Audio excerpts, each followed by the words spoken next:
அனைவருக்கும் கணித வணக்கம். இப்போ பார்க்க போகிறது 6ஆம் வகுப்புக்குரிய கணக்கு 2ஆம் பருவம் பயிற்சி 2ல் 4வது கணக்கு பார்க்க போகிறோம்.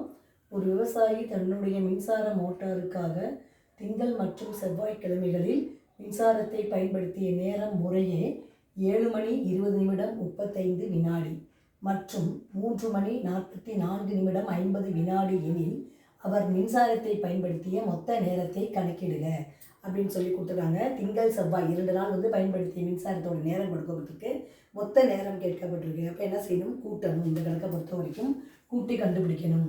முதல் திங்கட்கிழமை பார்த்தீங்கன்னா 7 மணி 20 நிமிடம் 35 வினாடி பயன்படுத்தியது. செவ்வாய்க்கிழமை பார்த்தீங்கன்னா 3 மணி 44 நிமிடம் அடுத்து 50 வினாடி. இதை நம்ம கூட்ட போகிறோம்.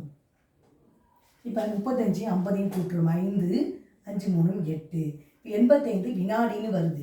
அப்போ 85 வினாடி என்பது எப்படி போடுவோம்? அதாவது 60 நிமிடம் என்பது ஒரு வினாடி. அப்போ 60ல் கழிக்கிறோம். கழிச்சா 5 8 6 போனா 2.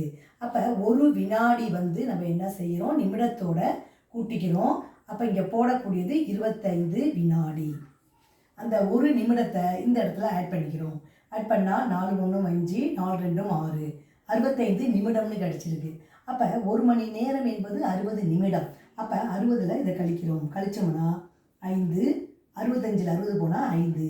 அப்போ ஒரு மணி நேரம் 1 மணி ப்ளஸ்ஸு 5 நிமிடம். அப்போ இது நிமிடம், இது வினாடி. இப்போ இந்த ஒரு மணியை இங்கே கூட்டிக்கிறோம். 7 3 10 11. அப்போ 11 மணி. இப்போ இந்த கணக்குக்குரிய விடை என்ன அப்படின்னு பார்த்தீங்கன்னா, மொத்த நேரம் எவ்வளவு? 11 மணி அடுத்து 5 நிமிடங்கள் அடுத்து 25 வினாடிகள். இதுதான் இந்த கணக்குக்குரிய விடையாகும். கூட்டி போட்டிருக்கோம். நமக்கு தெரிஞ்ச விஷயம் என்ன? 60. ஃபஸ்ட்டு நம்ம வினாடியை நிமிடத்துக்கு மாற்றிக்கிறோம். அதே மாதிரி நிமிடத்தை மணிக்கு மாற்றிக்கிறோம். மாற்றிட்டு கூட்டி போட்டிருக்கோம். புரிஞ்சுங்களா?